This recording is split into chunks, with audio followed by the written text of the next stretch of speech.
السلام علیکم ناظرین، میں ہوں آمنہ اور آپ دیکھ رہے ہیں سرعام سی آئی ڈی نیوز۔ ایک اہم خبر سے آپ کو آگاہ کرتے جائیں۔ D S P Punjab highway patrolling Jhelum Raza Ullah Khan کا پٹرولنگ پوسٹ چک اکا کا اچانک دورہ۔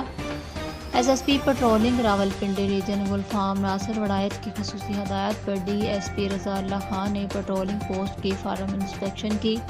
صفائی و ستھرائی کے بہترین انتظامات، بروقت عوامی شکایات و حادثات میں ریسکیو خدمات، اوور لوڈ اور تیز رفتاری کے باعث اپنی اور عوام کی جانوں کو عدم تحفظ سے دوچار کرنے والے غافل ڈرائیوروں کے خلاف بذریعہ استغاثہ جات مقدمات کے اندراج 24 گھنٹے عوام کے جان و مال کے تحفظ کو یقینی بنانے کے لیے تمام عملے کی مؤثر گشت اور جرائم کی شرح میں واضح کمی لانے کا محرک بننے پر D S P patrolling Jhelum Raza Ullah Khan نے in charge patrolling post sub inspector Sultan Arif و تمام عملے کو شاباش دی۔